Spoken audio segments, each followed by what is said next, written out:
there is a geography of the Bible as well as a history of the Bible that we need to hold in our minds when we're reading it. And there are really only two maps that we need: a map of the whole Middle East and a map of the Promised Land in the Middle East. Now, the familiar name that is given to the overall map of the Middle East is the Fertile Crescent. And what it does is it links two very large rivers at each end: the River Nile and the two rivers, Tigris and Euphrates. So these are very fertile valleys, the Nile Delta and then the Tigris and the Euphrates, what used to be called Mesopotamia, which means the middle of the rivers. Now then, these two fertile areas were the centers of power in the ancient world. These were the East and West world powers.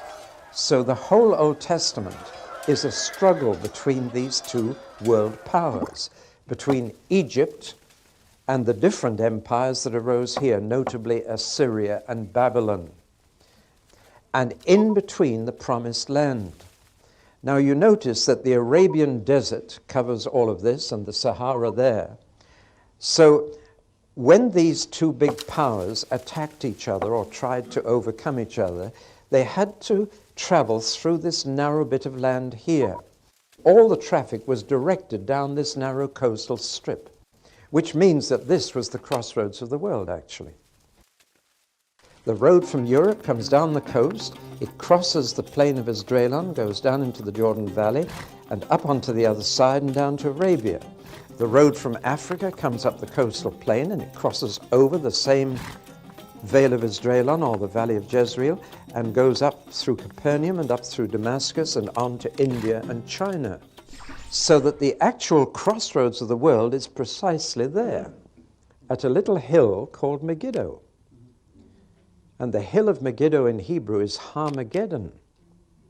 And that's why most of the big battles in history took place there, at the crossroads of the world. Overlooking that crossroads is a little village called Nazareth. And a boy of Nazareth could watch the world go by. He could lie on the hill as a boy, like being in an airport lounge, where you see all the nationalities coming and going. That's why they call this northern part Galilee of the Nations, because it was an international crossroads. Whereas further south up in the hills, it was very isolated and very Jewish. And Jerusalem is right up in them there hills. So you had two parts of the Promised Land, the international part, where all the nations came and went, and this very Jewish, isolated part up in the hills with Jerusalem. So you can see the importance of this land. God was going to plant his people at the crossroads of the world, where everybody could see them, where they could be a model of the kingdom of heaven on earth. So the whole world could see what blessing comes to people living under God's rule. But they would also see what curse comes of disobeying God's rule.